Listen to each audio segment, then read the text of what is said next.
ये फिलहाल आपके लिए इंडेक्स के लेवल्स और निफ्टी बैंक के भी, लेकिन फटाफट से यूपीएल के नंबर्स इस बीच आ रहे हैं वीरू, उस पर फोकस करते हैं। कंसिडरिंग ये एक स्टॉक है जो काफ़ी क्लोजली वायदे बाजार के जानकार भी दरअसल और हमारे दर्शक भी ट्रैक करते हैं। पहले तो एक मुनाफा आया है, ये एक बड़ा पॉजिटिव है क्योंकि इस बार भी एक लॉस हम एक्सपेक्ट कर रहे थे। 356 करोड़ का लॉस का अनुमान था, उसके सामने एक प्रॉफिट का फिगर आया 40 करोड़ का। इसमें एक वन टाइम गेन है 100 करोड़ का, एक टैक्स एक्सपेंस 100 करोड़ के आसपास तक का है। टैक्स एक्सपेंस तो अलग रखिए आप, वन टाइम गेन 105 करोड़ का, तो उसकी वजह से हम देख रहे हैं वो प्रॉफिट का फिगर। अब आइए आप रेवेन्यू पर, तो वहां पर आपको क्लैरिटी दिखाई देगी। रेवेन्यू कंपनी का 14,000 करोड़ के ऊपर 11,720 करोड़ का अनुमान था, तो उससे कहीं गुना ज्यादा, इनफैक्ट 3,000 करोड़ का एक बीट देखने को मिल रहा है इस नंबर में। ऑपरेशनली नतीजे बहुत मजबूत हैं। 1932 करोड़ का एबिटा कंपनी ने डिलीवर किया है, जहां पर 1200 करोड़ का अनुमान था।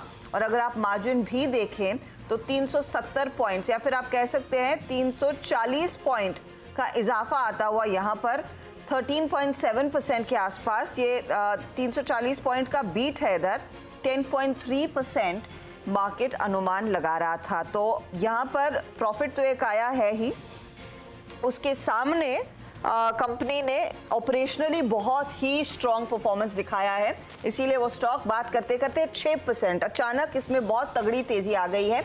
इस पर आगे और डिटेल में बातचीत करेंगे हमारे जानकारों से, लेकिन बहुत स्ट्रॉन्ग परफॉर्मेंस दरअसल यूपीएल का, और इसीलिए वो स्टॉक भी आसमान छूता हुआ करीब 6% तक के गेंस देखने को मिले हैं। चलिए फटाफट से ट्रेंडिंग काउंटर्स लेकर आते हैं। एक ट्रेंड तो तेजी का आपकी स्क्रीन पर है, यूपीएल नतीजों के बाद बहुत तगड़ा मूव देखने को मिला है, 30 रुपए ऊपर है ये काउंटर। लेकिन दूसरे काउंटर्स कौन से हैं?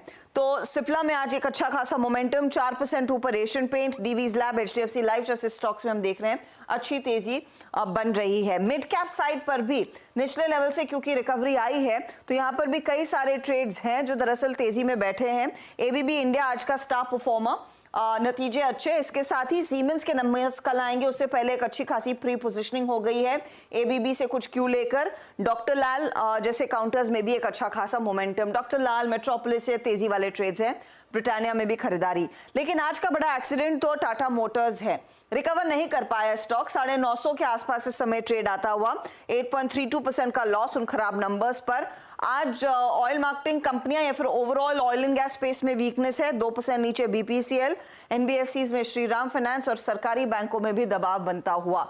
हिंदुस्तान कॉपर बाकी मेटल्स को नीचे खींच रहा है, एसआरएफ 2.5% नीचे। हमने टाटा मोटर्स की बात की थी, उसके साथ ऑटो एंसिलरी सब नेगेटिव में है, और पिरामिड एंटरप्राइजेस में भी हम देख रहे हैं कुछ करेक्शन बन रहा है। अब ऐसे मार्केट में क्या आपने ट्रेड लेना है? हमारा पैनल एकदम तैयार है। फंडामेंटल कॉल लेंगे शरद अवस्थी से, टेक्निकल्स के लिए प्रकाश काबा, मानस जायसवाल, राजेश सातपुते, नीलेश जैन, शिल्पा रावत और राजेश पालविया से होगी डिटेल में बातचीत।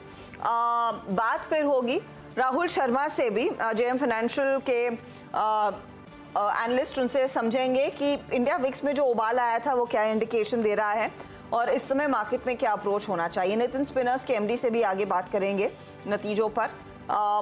साथ ही साथ 250 के आसपास प्रकाश दीवान हमारे साथ जुड़ने वाले हैं। यतिन आपको बताएंगे बीटीएसटी, एसटीबीटी ट्रेड्स, ये सब होगा रेडार पर, और कल आने वाले नतीजों पर भी होगी बातचीत, जिसमें भारती एयरटेल बिग बॉय है जिसके नंबर्स आने वाले हैं। अजीमस जैसे मैं मेंशन कर रही थी उसके भी नतीजे आएंगे, उस पर भी बात करनी चाहिए। ठीक है, तो ये है फिलहाल अब तक की स्थिति की तैयारी। लेकिन पहले यूपीएल और शरद को जोड़ लेते हैं। शरद, नंबर्स कैसे लगे? टॉप लाइन पे तो सर्टेनली बीट है मेरे हिसाब से, EBITDA लेवल पे भी much better than expected numbers हैं। तो जो थियोरी पे मैं पिछले शायद 3-6 महीनों से लगातार बात कर रहा हूँ